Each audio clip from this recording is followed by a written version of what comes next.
Once again today, I have the pleasure to talk to Peter Bance, also known as Bhupinder Singh Bance.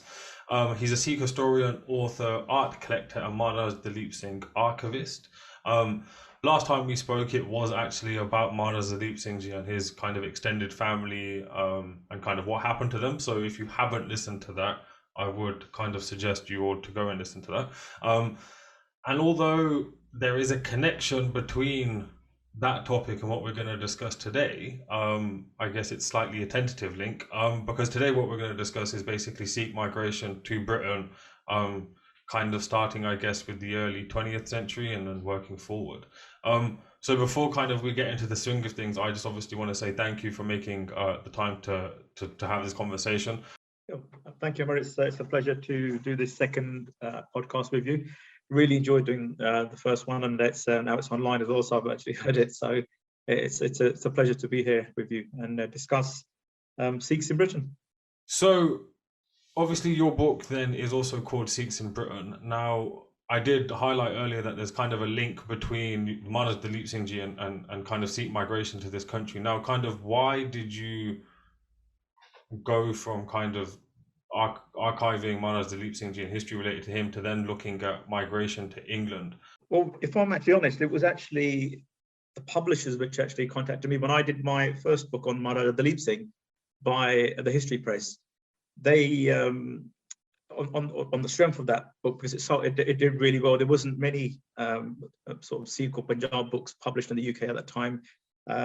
We had Warrior Saints by Amardeep Madra and Paramjit Singh, and obviously the other book on a Sikh subject, which was by an Irish writer, Christy Campbell, was the Maharaja's Box. And the book did really well, and the History Press were actually doing a series of books of different religions coming to Britain. So they contacted me and said, look, we'd like to do a book on the Sikh history, or the Sikh migration to Britain, and would that be something which would interest you? And I said, yeah, it would be great, because I knew I had the advantage of knowing about the Dalip Singh and the Dalip Singh's family, who were an early family from the Punjab. But also, as we mentioned in our first podcast, my own family came in the 1930s. And through that, I had various links with other early Sikh migrant families. So I would be at an advantage to write about this subject, because I could, through family networking and through the elders in the community, I could track down the early families and get their stories. No. Well, it sounds like you kind of had a head start, or at least had connections to the people who could kind of provide you with information. Now, I just wanted to ask then, obviously in the book you kind of you start with Maharaj Dalip Singh Ji and then kind of focus on the early 20th century. When is the first kind of instance or instances of Sikh migration from India? Because obviously I'm assuming people came before the 20th century, although perhaps not in kind of any substantial quantities. Yeah, so after Maharaj Dalip Singh came in 1854, although by that time he was Christian, but obviously he came from a Sikh background and he came from Punjab. There were various other Punjabi or Sikh royalty coming to Britain, visits to Queen Victoria, or even on vacations. And then we had sort of affluent families from Punjab who would send their children to study here at universities, and also members of the Indian Civil Service who would come to Britain to get training and also work here. So this was all up to the late 19th century. But at the same time, there was also a military presence which came and went to Britain throughout sort of the late 1880s, right up to the war. So we had in 1887 we had Queen Victoria's Golden Jubilee, and where soldiers from all over the empire came, and a huge number of Sikh soldiers came amongst them.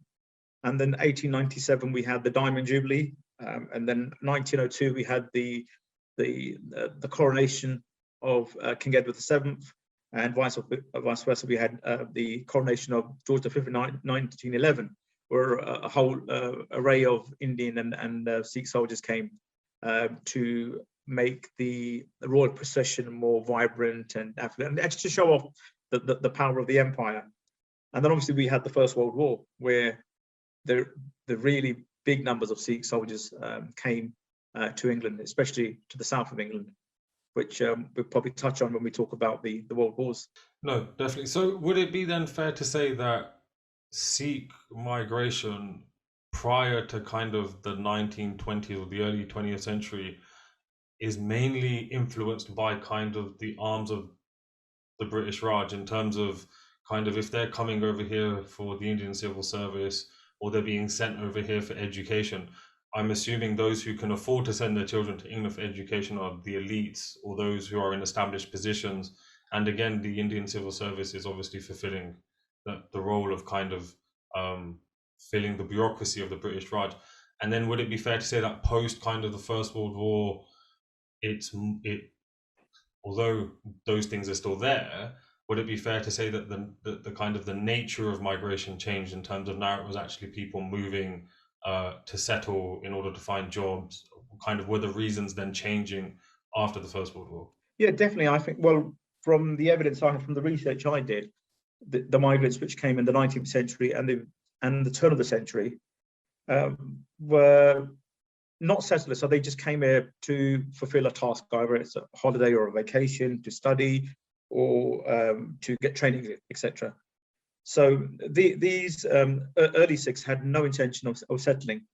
There were some very, very small exceptions, which I found were with some of the soldiers, especially a couple of Muslim soldiers, Punjabi Muslim soldiers, which families who I contacted, where they'd come to these the coronations or the jubilees, and where they stayed here, they fell in love with a local woman, and then they ended up staying. They actually went back, and then they came back and decided to stay here.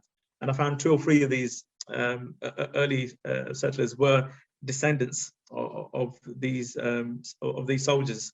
So it was a very small amount. So the first sort of migrants, I would say, who started settling were after the First World War. Okay, no, that's fair. Well, that's actually the first phase within your book which you kind of demarcate in terms of migration. Now, one thing that I found when looking, or kind of on a previous podcast I was discussing with Sean Kaur from, I can't remember what university it is now in Canada, and we were discussing Sikh migration to Canada, and a lot of the research that I did kind of make, again, like I didn't do anything substantial, but the preliminary research I did kind of indicated that a lot of the early Sikh settlers to Canada were kind of relatively affluent families, normally from a Jata background, kind of landowning background, knew how to farm, and so kind of obviously had transferable skills. Equally, when I've looked at migration of my family going from India to Kenya, a lot of the time it was because they were good with carpentry or metal work, and so they were employed to work on the railways. So equally, when you were doing your research, and I guess not just in this first phase, but kind of throughout, how did class and caste influence migration, and did this change? Because I also noticed in kind of the period that comes after, which is just after the Second World War and after independence, it's very much to fill a labor shortage, which I assume would have been people coming from a very different class background as to those who were perhaps coming between the world wars, businessmen, etc. So the communities which we had in the 30s, obviously, if you're comparing it to Canada and America, or especially Canada, it's very different because there was no farming, there was no Sikhs, which I didn't find any Sikhs coming to Britain to do farming at that time. So the communities which we had around the 1920s, because there was a very small number, we're talking sort of the lower thousands, even sort of between 800 to maybe 2,000 people who had settled at that time. And there were people from obviously affluent families from Jat backgrounds. There were a few Potawari families or Potawari men. So there's predominantly men. There's very few women that came in these interwar years. And there was a large chunk of this community was also the Peddlar Sikh community, known as the Peddlar Sikhs, who basically took up the peddling trade. Now, the peddling trade, some of you may know, well, for those who don't know, it was basically going door to door and selling from a suitcase, a briefcase, items of clothing, haberdashery. This could be from silk ties to dishcloths, anything basically you could fill in your suitcase. And so they would take it from the cities, predominantly from the East End of London, and they would travel to the rural areas, to the dock areas, to the countryside, where people did not have links to stores and shops, and sell their wares. Now, this became a very profitable trade for the peddlers, and obviously through family networking, they were telling their relatives and their cousins and their brothers back home, come to London and come to the UK, because this was making them a lot of money. So there was no intention of actually at that point to settle. So this was strictly coming for work. And because it was so profitable, I actually found that other communities, even the early Hindu Punjabi communities, even the Muslim community, especially from northern India, were also taking up the peddling trade. We also found Udham Singh, Shahid Udham Singh, who came to England. He stayed with peddlers, and there is evidence that he also did peddling for a time. So the earlier community, especially the male community, was the Bharat Sikh community, but there was also a very affluent, educated class coming here as well from the Jat background as well. And one of the early families which many of us know is Lord Inderjit Singh of Wimbledon, whose family I believe came in 1931 or 32. And his mum came, and I think his elder two brothers came here, and the younger two were born here. So there was a very small community growing, but it was a predominantly male Sikh population at that time in Britain. Well, I just wanted to ask you quickly in relation to the peddling.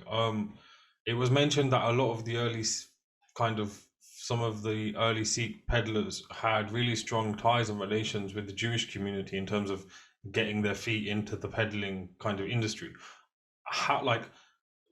What did your research show about that? Like, how did that kind of actually pan out in the real world, and kind of how did the two communities kind of work with one another? So when the Sikhs were coming in those early sort of 1920s, 1930s, even up to the early 50s, there was a lot of prejudice.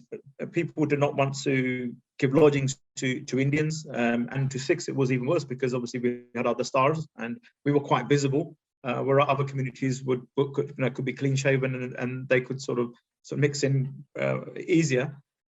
And the Jewish community actually opened their doors to the Sikh community. And at that time, the East End, which used to be known as the Jewish East End, they formed a large part of the population of the East End of London. And not only did they have lodgings, but they also had a lot of businesses. So they were also in the rag trade, which was sort of what we were talking about, what the Sikhs were selling. So they owned sort of a lot of the clothing industry was in their hands at the East End at that time.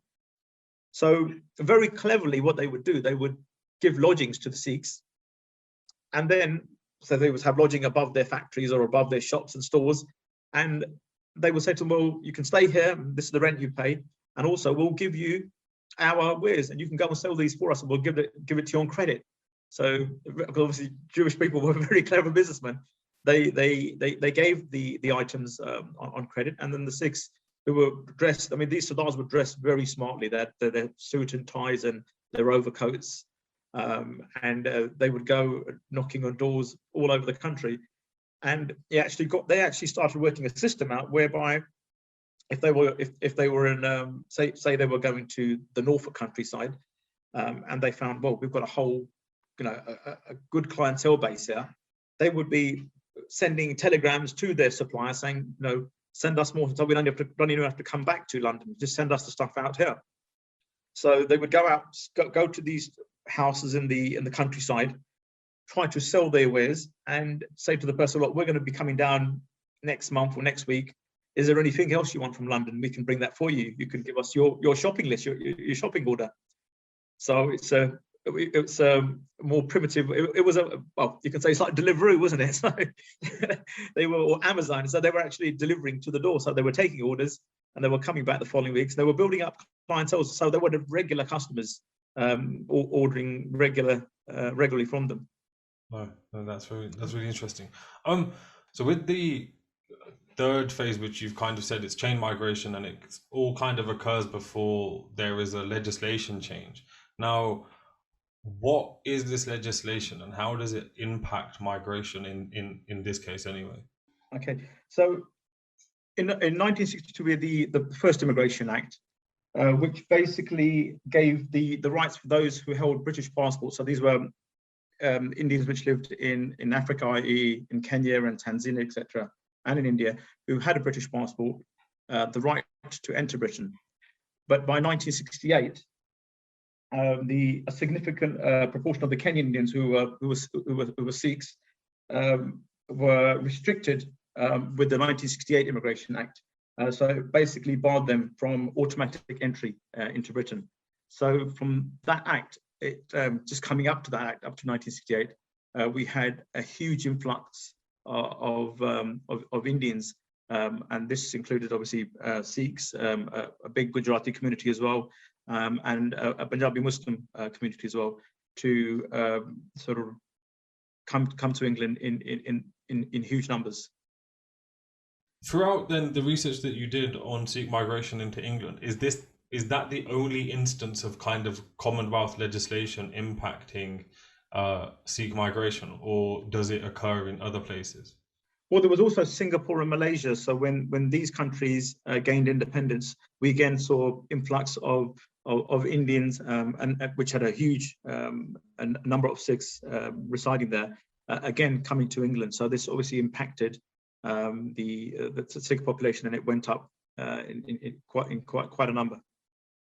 Interesting. Why do you think then there's been such a, so for argument's sake, when looking at or discussing migration to say Canada or America, a lot of the draw for Sikh settlers or early Sikh settlers and people that kind of followed was the fact that there was land and that they could farm it, and there was these kind of transferable skills which just seemed to work. And in some instances, I guess it's a bit different, because their intention was to settle, to till the land and to kind of set up base there. Now, why did it, like, what was it about England then, considering it didn't have any, like, as we've already discussed, it didn't really have any farmland, it didn't have that pull in the same way. What was it then that attracted the first Sikh settlers? Obviously, before there's this labor shortage and there's actually a demand for just labor. What is it in particular that attracts people to Britain? Is it social advancement because, I don't know, they know English and they can kind of somehow use that to work their way through? Or is it, as you said, just to come to earn money, send the money back, and then go home, and actually they just get caught up and they're like, actually, life is different here, or better, or whatever the words are? Like, what is that what did you find in your research, I guess, is the way to ask it? Yeah, so obviously in my research, I found that the Sikhs which came in the 30s, sort of the pre-war years, and even in the 50s, to fill the labour shortages after the war, obviously, because Britain was heavily bombed, etc., and had to be rebuilt, and obviously had to get its, there was a shortage of men as well, because they'd lost a lot of men during the wars. And these men came from all over the colonies, including India, and Punjab. There was a significant number from the Punjab. And I found from my research that many of these men that came just to work, and their intention was to come, to make money, send the money back, and then perhaps return after a few years or a couple of years. But then as work went on, money was coming and they were sending money back, and they were building their homes back in Punjab. The intention to go home and the dream to stay here just grew. So there was less and less. It became less unlikely that they were going to return. And then what we had in the late 50s, early 60s, they start calling over their wives and their children. And from that point, obviously, you know that the families are going to settle there. So the intention, even my own relatives and my own family, I found that there was not the initial intention to reside in Britain. It was very easy to work here because obviously they were invited. Many of them were invited. Many of them held British Indian passports, so it was easier to come to Britain. And obviously the income that you would earn here, because we've got to remember when these men were coming in the 30s, 40s, 50s, they weren't living in lavish houses and and apartments. They were living in lodging rooms. And then, you know, basically you would have like, you know, maybe 6 to 10 guys living in one room, and basically mattresses would be on the floor. And, you know, when I did my research, I found that even the mattresses, they had shifts on these mattresses. So, you know, one guy would be sleeping in the morning and going to work at night, and that guy would return at night, and then he would take over that bed, you know, and that mattress, and so forth. There was one story where a chap I spoke to in Southall, and he'd bought these boots, which were heavy wearing boots, which basically guaranteed that they would last, you know, 5 years. But because 3 people were using these boots on 3 different shifts, 24 hours, they literally wore out in a year. And when he took it back to the shop, they were like, "Well, you couldn't have done that in a year." So it just shows you, you know, that they were making use of the resources. And at the same time, remember, they were working hard and they played hard. I mean, I circumstances where I would hear from these chaps, they would be working shift work, and even the peddlers, they'd be working continuously, and then they would take 3-4 days out, and then they would go to the local markets and get all their fresh meat and poultry and stuff, and their bottles of drink, and then they would just have a constant sort of, you can say, a bender for 3 days where they would be just drinking and eating, just, you know, and just sort of letting go and just giving it the sort of releasing all the tension from all those shifts they were doing. So there were some pleasant stories, a lot of hardships, but at the same time, you've got to think they were saving a hell of a lot of money, because their outgoing, there was no outgoing. It's basically, you know, all shared amongst the peddlers or the labourers who were sharing a lodging. So would it also be fair to say that at the same time that, so for argument's sake, during the kind of the Second World War era, post-independence era, when you've got this demand for labour, is there also 2 ways in the fact that Punjab is limited in its kind of job opportunities? Because surely for such numbers to be migrating over to England, like, I'm assuming that there's some type of lack in Punjab, because otherwise you just wouldn't see perhaps such huge numbers. Or is it just the fact that they're like, well, it's just easier over there, as in I can make more money over there? Well, I think partition played a great part. Punjab obviously was hit the greatest. It was partitioned in 2, with sort of 60% going into, at that time, West Pakistan, and the rest going into India. And so all the Sikhs that had lost their homelands on the west side, having to travel into east and having to basically restart their lives. And funny enough, I don't know if it's by coincidence, but most of the early settlers who were here in the 20s and 30s and 40s, especially the chaps who were doing the peddling, all came from West Punjab, from Sialkot, from Rawalpindi, from Lahore. So these guys were sort of the hardest hit. And where they had the links to Britain, because they'd worked here before independence, it was easier for them to migrate. And then obviously family ties and then family connections. One would go, then he would call his other fellow villager. And so we would look at sort of everybody calling their own Pinder, but they would come there. So you would find whole shifts of men from one village transporting themselves into towns into Britain. And they were, and as we will sort of discuss later, this also affected Gurdwaras when they were established, because you've got sort of the origins of the Sikhs, where they came from, that vastly explain to us why certain Gurdwaras were built in certain areas. No, definitely. No, I guess it just kind of connecting on from that then, how did like waves of migration and kind of the establishment of Gurdwaras work hand in hand? Because obviously the first one is the Gurdwara in London, the Khalsa Jatha Gurdwara, if I'm not correct. That's right. So the Khalsa Jatha Pratishars were set up by students at Cambridge University. Sant Teja Singh had a great hand in establishing this committee. There were also other very well-known Sikhs like Hardat Singh Malik, Teja Singh Malik, Harjit Singh Malik being one of the first Sikh pilots who fought in the First World War. And so this Jatha would basically meet up every week. They were, as I said, a large part of this group was students. So they would hold a Kirtan Darbar in one of the lodgings every week.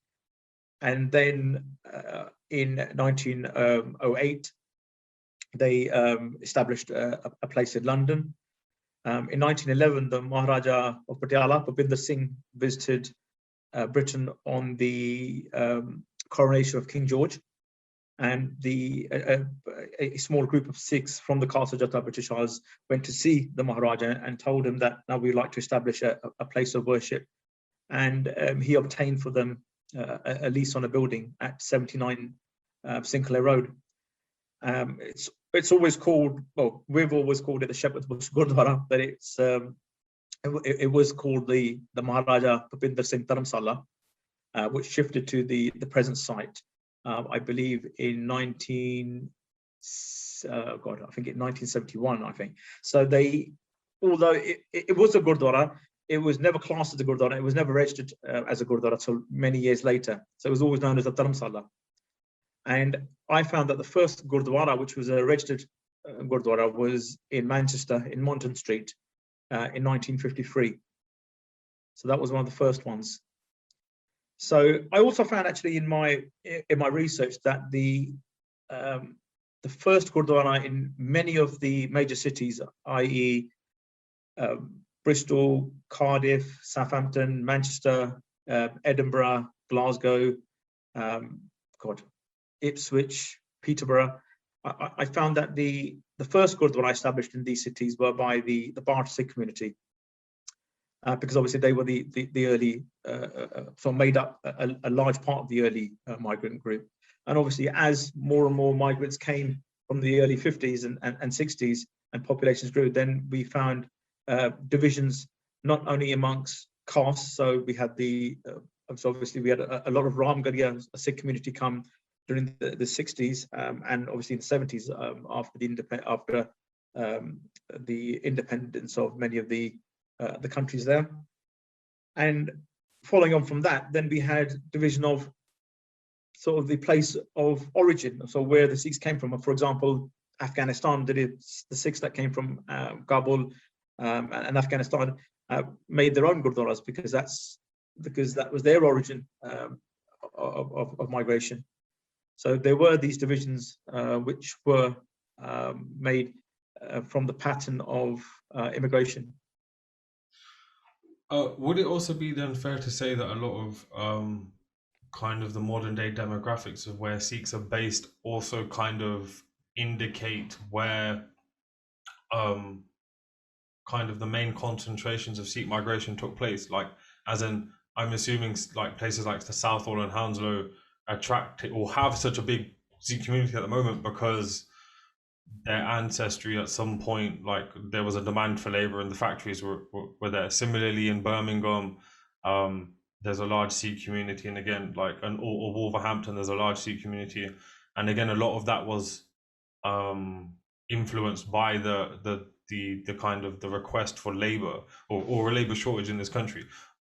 Or has there been kind of more internal kind of movement within the Sikh community, and perhaps it's not as reflective? So what we find, what I found in my research was that the very early communities, no matter where they landed, because they obviously came by ship, they headed to London. So this was sort of the 1920s and 30s. So the East End of London was sort of the hub. There was a place called, still there, Artillery Passage, where many of the, if you find sort of the early Sikh families, they all have some sort of origin. So they'll say that, no, we're connected to that part because many of the Sikhs stayed there. Even Udham Singh stayed in the lodgings at Artillery Passage. So these were obviously all Jewish line shops, which many Punjabis took over by the 50s, and a lot of the lodgings were Punjabis. But what we find is then we have the sort of the late 40s, the early 50s arrivals, which again came by ships, and that was by port. So where we see ships coming from India to Southampton, to Gravesend, to Liverpool, Manchester. So all the port areas you will find had very early communities. So even in Bristol, Cardiff, all these cities which have got ports, historical ports, especially with ships arriving from India, they were the early settlements. And then obviously the communities which came in the 60s, obviously now coming by aeroplane, obviously Southall being near Heathrow.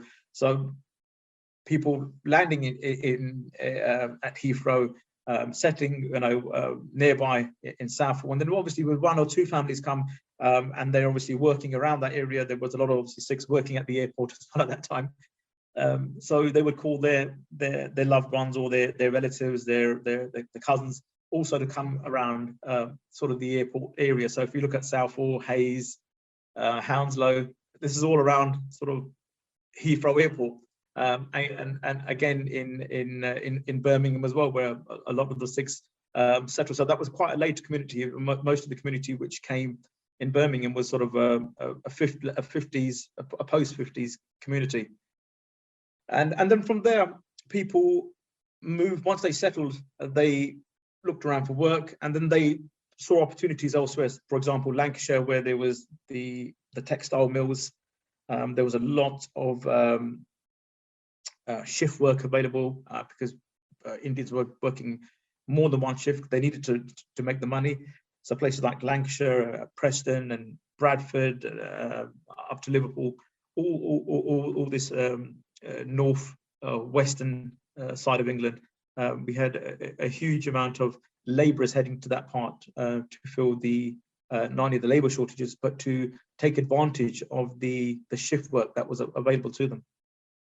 So, just during your research, then, obviously you would have had to speak to so many people who kind of either directly migrated themselves or were kind of descended from forefathers, grandfathers, etc., that had made the move. Now, what were some of like the common experiences that early Sikh migrants faced? Like, I can only talk on behalf of the stories that I've heard from people like my dad and his brothers, who again were part of the people who migrated to the UK from Kenya in the early 70s.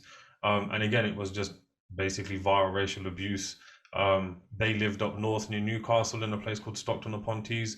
Again, my grandma tells me loads and loads of stories, but she also equally balances that out with a lot of the stories of kind of community harmony. So she talks about how kind of she would have gone and worked a shift in the factory with, say, a Hindu Gujarati woman, a Muslim Punjabi woman, loads of other women from all sorts of different kind of ethnic backgrounds. They'd do their shift and then they'd all kind of go to one person's house and kind of eat or cook or whatever, or do their kind of their social thing.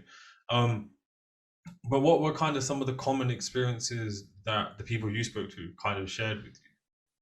So there wasn't a pattern. There was a lot of racism, a lot of prejudice. There still is, but equally there were stories where people were welcoming as well, and it varied city to city. But what I did find is that the migrants which came very early, i.e. pre-war, surprisingly didn't face as much prejudice or racism as the later ones did. Maybe it was because they were such a minute number, where the locals did not find them a threat. And I think when the numbers were getting huge and when we had thousands sort of turning up and flying in, when the Migration Acts come in, and that's when we find there were more race riots and more protests, because it was just the sheer influx of Asians and Indians arriving in a very short time. I mean, my own father and I went to school in the 50s here, and he actually didn't find. I mean, as a child rearing at the start, he actually didn't find in the 50s that much racism, which he found much later in life, maybe in the 70s and 80s. So he found that they had their group of friends. Oh, there were circumstances where you do get the one odd, yeah, you will get that. But as in, if you talk to him about experiences then, as in the 50s and in the 80s, 90s, 70s and 80s, definitely more as the population increased.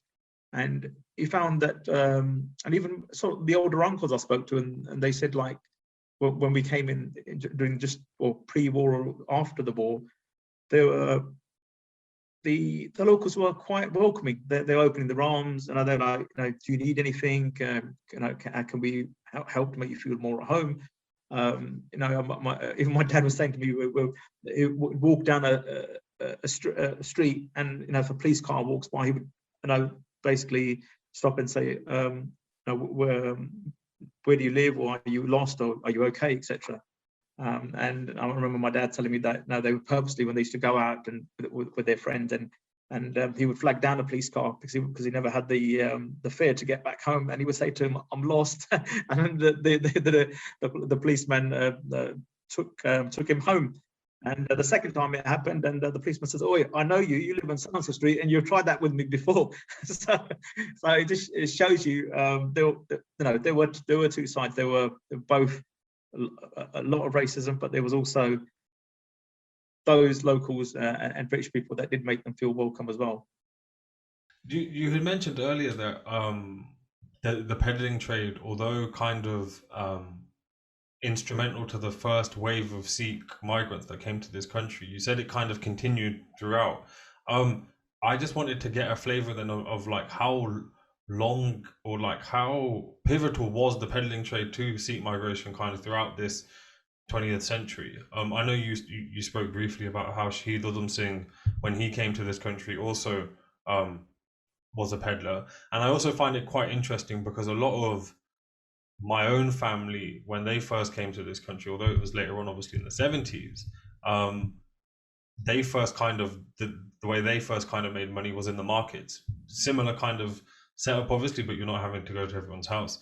And so it's just interesting how kind of that seems to be something that crops up again and again. But yeah, like as in what, like, was peddling trade just a consistent part of kind of Sikh settlers because of the fact it was kind of an industry within which they could enter, or was there something else that kind of it was an industry where they didn't need any experience or any sort of qualification. You did not need any funds. I mean, a lot of the Jewish businesses were actually giving credit. There were, especially if your uncle will take you to a peddling supplier and say to my nephew, he wants to go into trade, and they'll, because they know your uncle, they will trust you and say, here's a fill up your suitcase and off you go. So it was something very easily done. There was no expense, as in like there was no upfront expense costs in establishing this, and all you need to do is speak sort of the main words in English, i.e., hello, how are you, thank you, please, those sort of words, and you could be selling out of a suitcase. And they had some terrific networks. I remember speaking to this one chap about 20 years ago, and he was basically going to school in the 50s here, and his father would actually take him out of school a couple of days out of the week and say, "Come on, you've got to come peddling with me." And he told me, he said, "I actually hated it. I actually found it embarrassing because obviously he was going to school here. He was he was born here, and his dad was dragging him out into these villages in the countryside."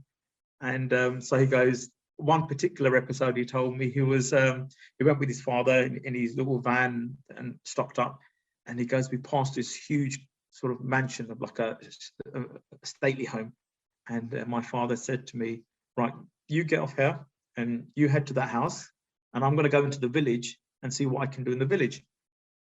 And I was actually puzzled, and I said to him, "Well, why did your father, who, you as a youngster, inexperienced, he's given you this big, huge house, and he's gone to the village to do the local villages himself?" He said, "Well, it was simple, because if I messed up, I'd only messed up one customer, right? And my father knew that if he goes to the village, he's got a whole array of customers to make up. So it's not going to be all lost. So I've only got one to deal with." So he said, my father drops me off, and I go into the grounds, and I thought, no way am I going to go and knock on this house, because it's just absolutely embarrassing, to go and knock on it and try to sell something out of a suitcase. So he hid in the barn.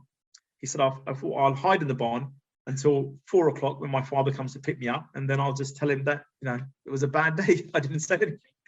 And he goes, I was hiding in the barn. Next minute, 10 minutes later, this farmer turns up with a shotgun. And he goes, he said to me, like, who are you? I'm thinking he was a trespasser. And then he goes, what have you got in your bag? And he said, look, my father gave me this stuff to sell, you know, and but I didn't have the guts to go to the house, and I'm just waiting for my father to pick me up. He goes, while he was pointing the gun at me, he said, open your case. He said, I opened it up and he saw the stuff and he said, oh, great, I'll take it all. He goes, he took everything. So he goes, when my dad picked me up, he said, how was it? And when I presented him the bag and that's empty and all the cash, he was like, oh, shabash, but you know, right, you're going to go again to the house next week. So yeah, so these were the sort of pleasant and funny stories. Another chap I interviewed in the 90s, and he actually knocked on this door of an elderly lady, and who was very welcoming to see an Indian, and said, "Oh, I'll come inside and have a cup of tea." And she got tea and cakes out for him. And then she told him that when Mahatma Gandhi was studying here at university, she was his girlfriend. And she got all these photographs out and showing him. And he asked for them, and she said, "No, I can't." She goes, "These are my memories, and they're very private, and I wouldn't want them to get out to anyone to know, because it's my personal life, and it was between me and Gandhi." So it just shows you hidden histories as well. I think you could really do a book full of stories of peddlers, because there was some terrific stories. And even peddlers I knew who knew Udham Singh.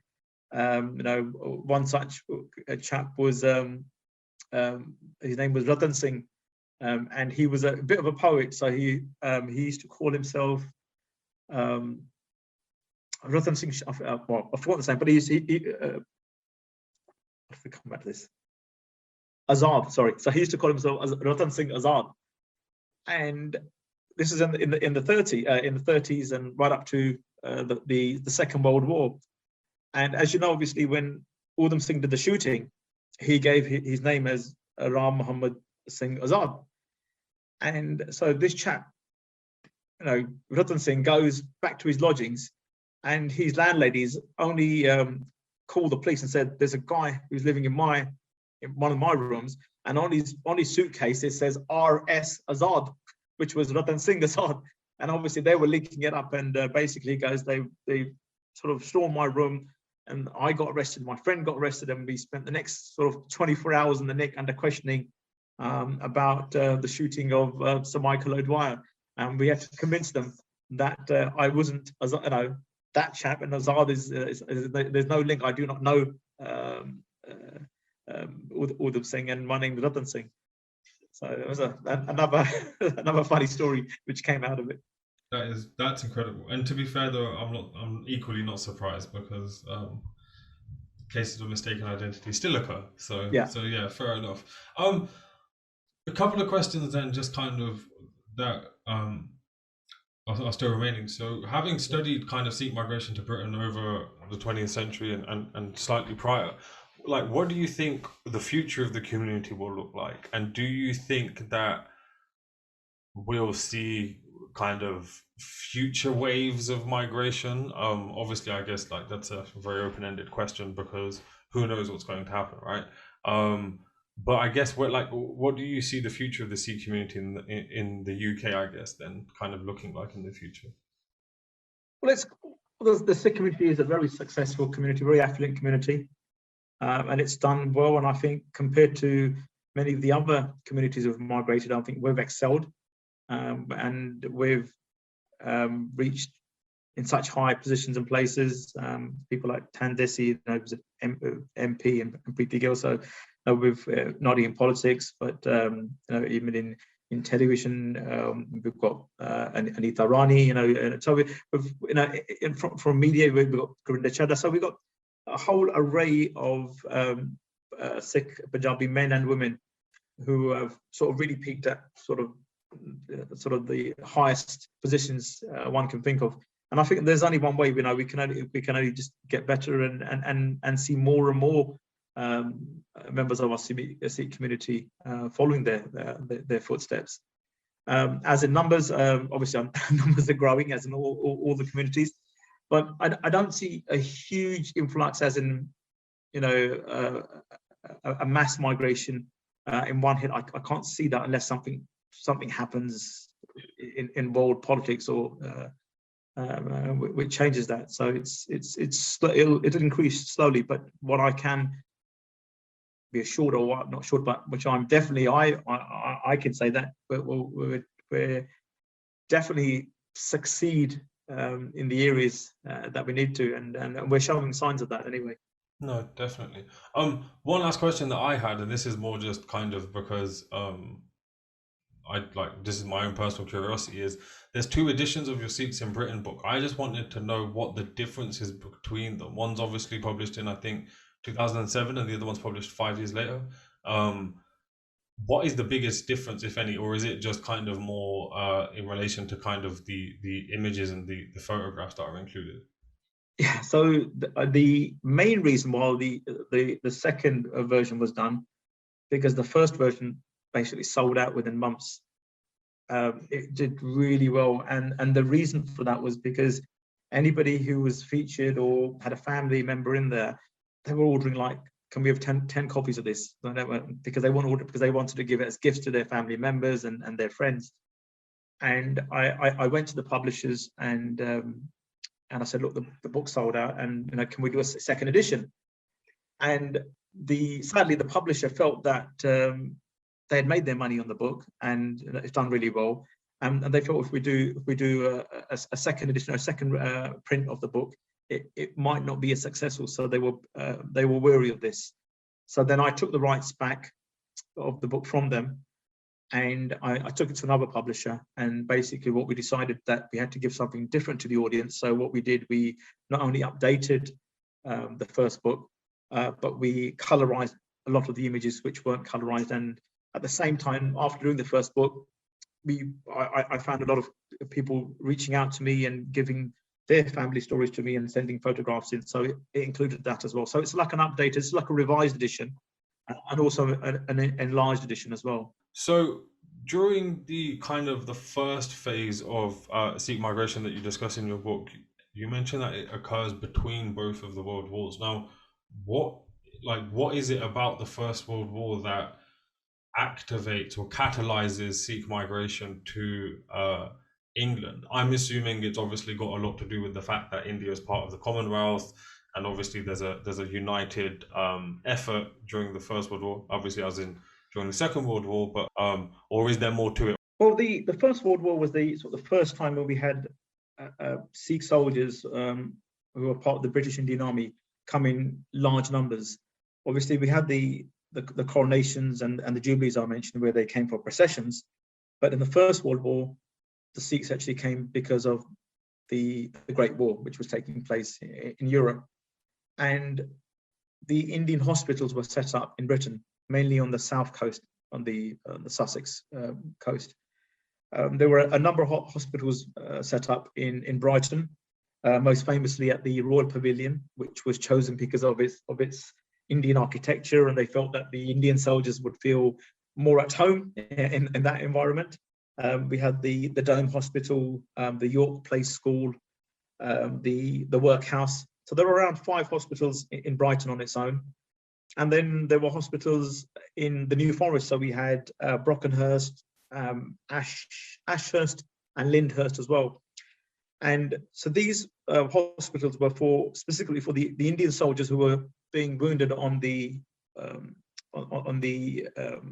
front in France, on the Western Front, and they were hospitalized, and they were brought to England so they could rest and put to convalesce. And one of the stories, or one of the historical stories I picked up, was Princess Sophia Dalip Singh, Maharaja Dalip Singh's third daughter, who was the suffragette we all know about. She actually came to Brighton in 1916, 1917, and she nursed many of the Indian soldiers. And you can just imagine how excited these wounded soldiers were, knowing that this was the granddaughter of Maharaja Ranjit Singh, and she was nursing them. And many of them wrote back to their families, telling them that I met the granddaughter of Sher Punjab Ranjit Singh.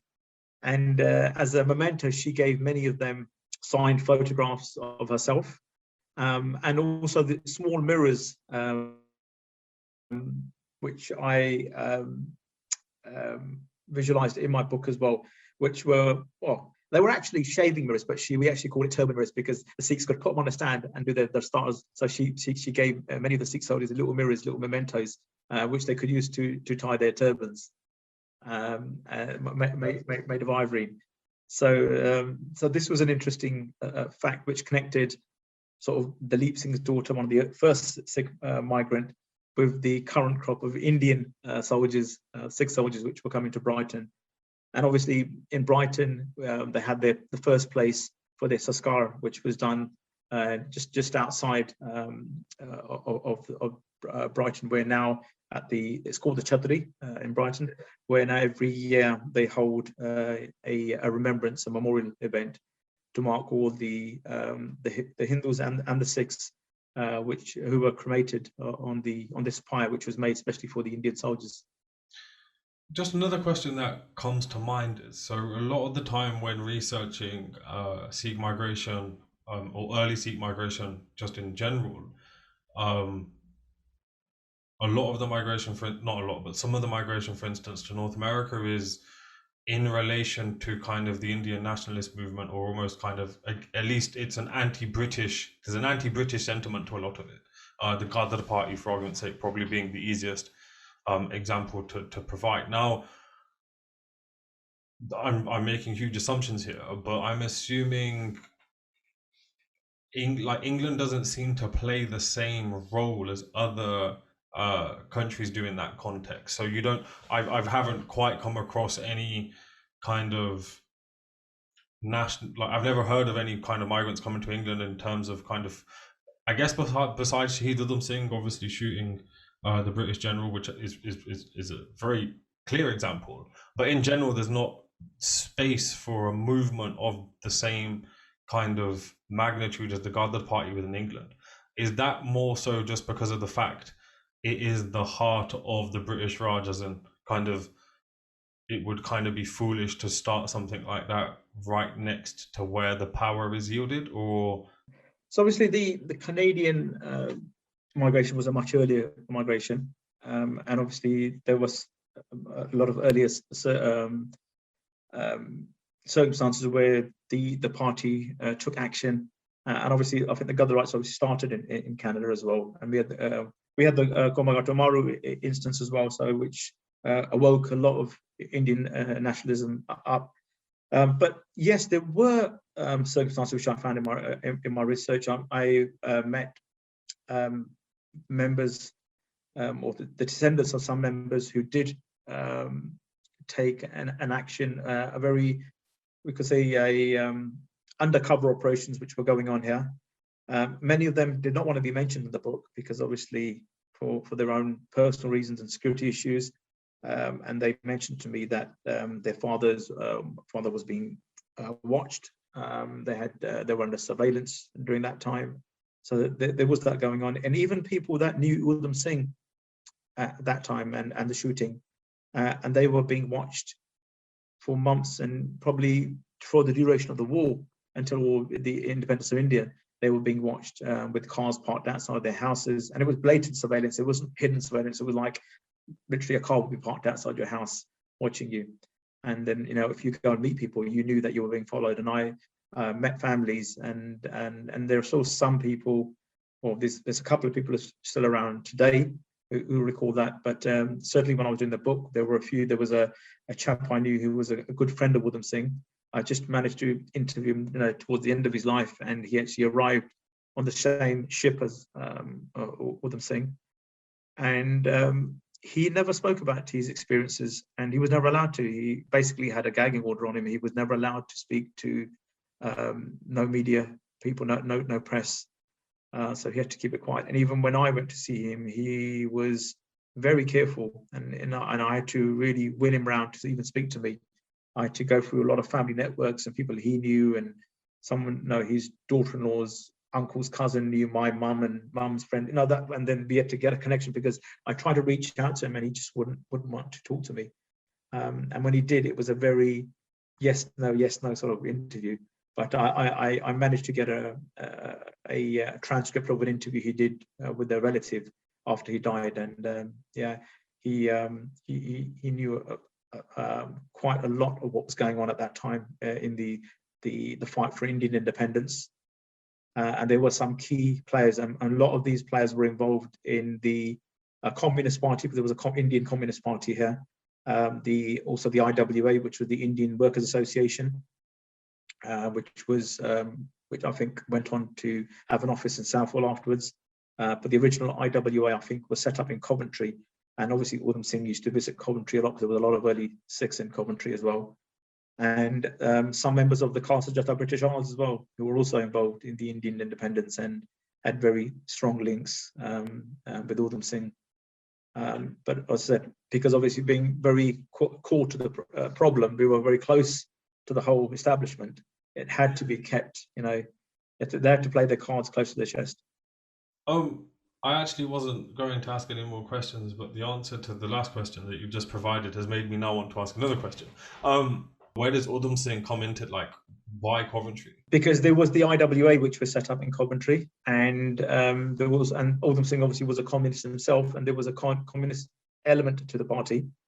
I also believe I was told, obviously we're going back 15 years, but the night before the shooting, he'd actually gone to the Midlands, so he'd gone to Coventry, and I know he went to Birmingham because I know the person he met. And he told that person that next morning, listen to your wireless because something big's going to happen. So he didn't tell him what was going to happen, but he said, just listen to the wireless tomorrow. And he basically stayed there for a few hours. And one of the children who were there at the time even recalls having a little game of football with Udham Singh at that time. This is the night before he went back. And then obviously he went to London to shoot Michael O'Dwyer. So yes, there was a strong link. Another revolutionary who came to Coventry was Bhagat Singh's Chacha, Sardar Ajit Singh. So Ajit Singh was the man behind the Bagri Samaj Jatta movement, which started with the farmers during the British Raj. And obviously he was a wanted man. He was exiled. He ran away. He was exiled.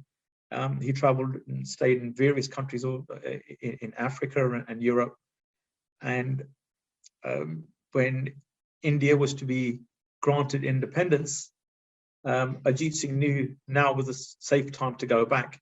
And before his visit back to Punjab, he came to London. He went to caste Jatta. The Sikhs in Coventry who had the links with the revolutionaries invited him to Coventry. There's a photograph in my book of him visiting Coventry, Sardar Ajit Singh, which is Bhagat Singh Chacha, visiting Coventry. There's a photograph of him visiting the Shepherd's Bush Gurdwara as well, and then heading back to India on independence. And he actually died, I think, a week or 2 weeks after independence. So he spent his whole life in exile, fighting for the cause, and just as independence was granted, he died a couple of weeks later, which is really sad. Just digging a little bit further into the Coventry thing, are you aware of who some of the kind of early families were, perhaps, that came to Coventry? And again, what was their what was the pull for their arrival? Well, I'm assuming again it's labor shortages, or was there something more going on? No, there were obviously, there were the foundries and the manufacturing of Coventry. So a lot of the labourers, people who came to do labour work, was for that reason. There's a really good book actually called Coming to Coventry. I'm not too sure if you're aware of that book. It was done at the same time as I did Sikhs in Britain, so we worked quite closely. I knew the researchers who did the book, and it shows a real good photographic history of the Asian community to Coventry, and it gives the story of Ajit Singh in there as well. That's amazing. I did. this is why I love having these conversations, because I get to learn so much in the process, and equally I get to kind of share that with whoever kind of bothers to listen. That's insane. I never knew of a lot of that, especially those connections to Coventry. So Yeah, thank you for enlightening me. And another story I could tell you is these you might know of the Punjab restaurant in Covent Garden, which has been in the same family for I think 4 or 5 generations now. Now they were established around the late 1930s, and the founder Gurdwaras Singh was a very good friend of Udham Singh, and Udham Singh would come to his restaurant, and they would go out. And Udham Singh actually took him to his car once, and he did car, and he lifted up the sort of inside the driver's seat. He pulled apart the undercovering of the roof of the car, pulled it off, and he showed Gurdwaras Singh the gun which he was going to shoot Udham with at Caxton Hall. And he obviously he recalled seeing that gun, a memory which stuck with Gurdwaras Singh. And another chap, obviously on the subject of Udham Singh, I mean, as I said, there's quite a few stories which of Udham Singh which I came upon, but another one was with a chap, as I said, who came on the same ship as him, and they would basically, go out and about and were good drinking pals, etc. And obviously the war was on, and there were curfews, so you wasn't allowed to drive at night. And these two had actually decided to head on this evening to the city of Bath for a night out. And obviously they're driving on the old the A roads, and obviously the lights were on, which were obviously because of curfews, because there were bombings going on. You shouldn't have had the car out anyway.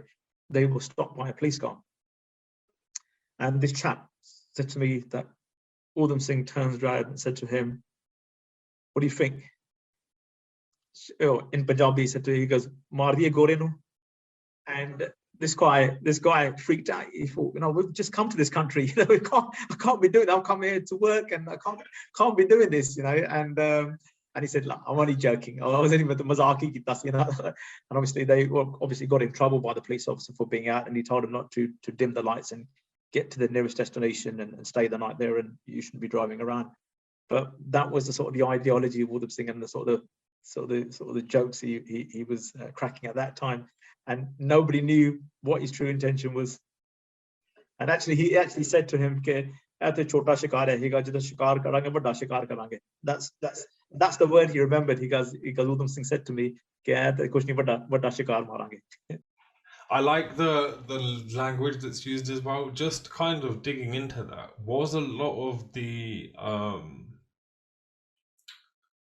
so if I can take Udham Singh, was a lot of the rhetoric and the kind of, because obviously you've mentioned he's part of the IWA, there's a communist kind of ideology to things. Is a lot of the kind of movement influenced at this point by communism and its kind of appeal in terms of providing an alternative to kind of an exploitative British Raj that's been extremely kind of capitalist in terms of it has literally just kind of destroyed whole economies within India, essentially because of a monopoly?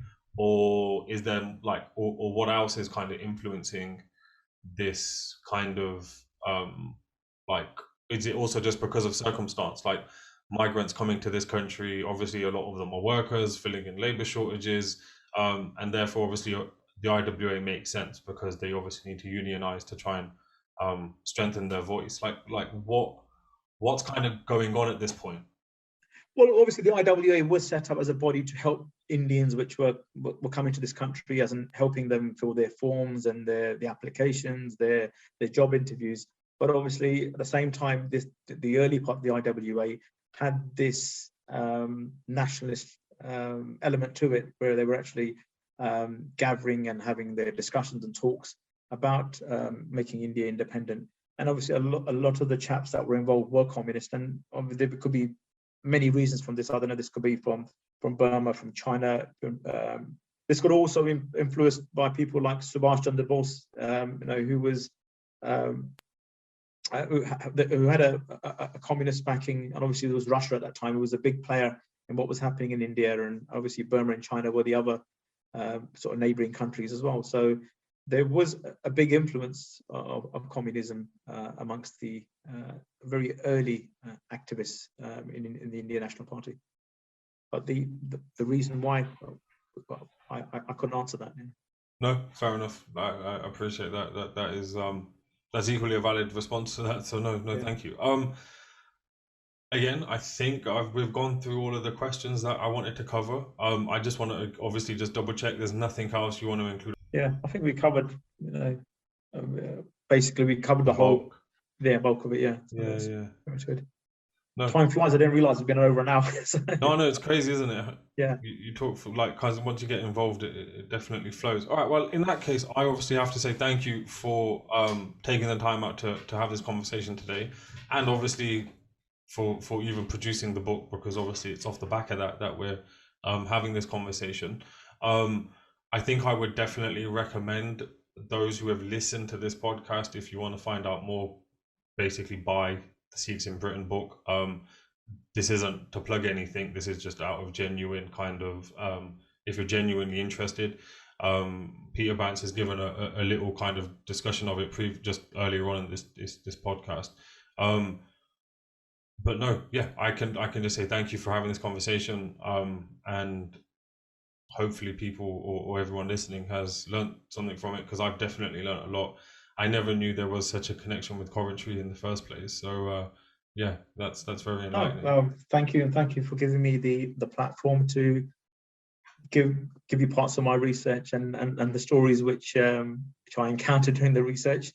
And obviously, equally, if there's stories out there, we would love to hear them. I mean, people can contact your podcast and obviously the Rambling Singh. I'm listening to send in stories. We'd love to hear definitely factual historical accounts of your family stories and photographs, which could be included in future publications. So thank you for giving me this opportunity. No, not a problem. No, awesome. Yeah.